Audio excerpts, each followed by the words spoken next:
Jordan Henderson is really pushing for this move. At this point, it's clear he wants to leave. What's up, guys? It's James from Cop Logic. Welcome back to the channel. Bit of a short one tonight, but we have had some important updates regarding Jordan Henderson, which I think are worth taking a look at. Before we do jump into the news, if you could just give us a like on the video, that really helps us out, and let's dive into it. So we've got news which is coming from the Saudi side of things, saying that Jordan Henderson has agreed to lose some of his salary in order to facilitate a move to Ettifaq. So if this is true, then that means Jordan Henderson is really pushing for this move. At this point, it's clear he wants to leave. It's clear he wants to go to Ettifaq. If he's even willing to drop some of that salary, which previously to this weekend we had heard that he wasn't willing to do it all. Obviously, negotiations have happened all weekend between Liverpool and Ettifaq. Liverpool are determined to get a fee for the player, which means Jordan Henderson has to lower his wage in order for Ettifaq to pay a fee. It looks more and more like this is going to be the case, so we can see from this that Jordan Henderson is pushing for this move, and I think if he wants to leave, then he should just go at this point. It's all getting a little bit messy. Clearly, after the discussion he had with Klopp, he's unhappy with the minutes he's been offered, and it looks like he really wants to go, which surprises me a little bit. It feels slightly out of character for Jordan Henderson, but if he wants to go, he wants to go. I think at this point, to avoid it being awkward, to avoid it being a mess with the fans, I think it's best that he just goes. Meanwhile, Dave Okop has said that Liverpool are expected to receive an official offer in the coming days for Jordan Henderson as confidence grows that the transfer will be completed. So as I said, it's really looking like this one's going to get done. I think it's just best for everyone at this stage. He also covered the details that Hendo would have his medical in Croatia at Ettifaq's camp if the deal is agreed. So the logistics are in place for this one. I think, you know, Gerrard's pushing for it on his side. It seems like Jordan's pushing for it on our side. This one feels like it's a matter of time, unfortunately. Let me know in the comments what you think about this one. I spoke about it quite extensively in a previous video, so I'll link that in the description if you want to hear about it. I don't want to cover that again, but let me know what you think in the comments, because I feel like this one's going to be a divisive one. I know some people are probably glad to see him go, whereas other people probably want him to stay, honestly. But after the way this has gone down, I think it has been handled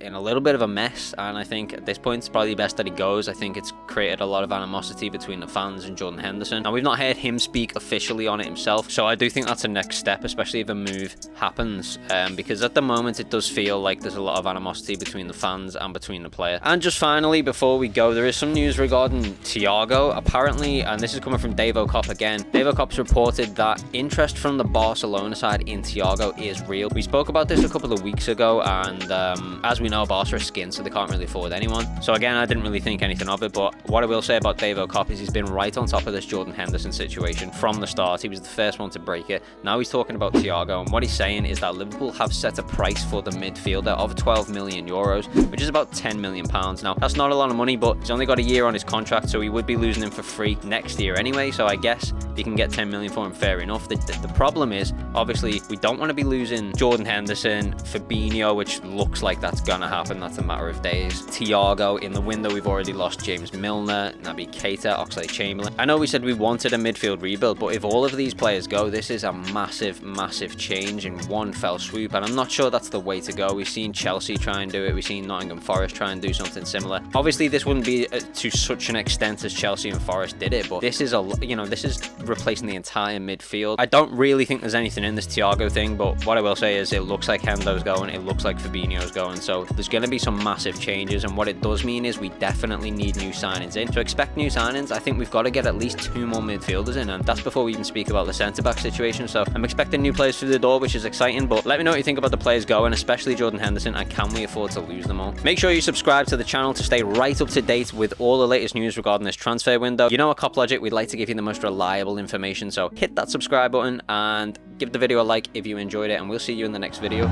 Peace.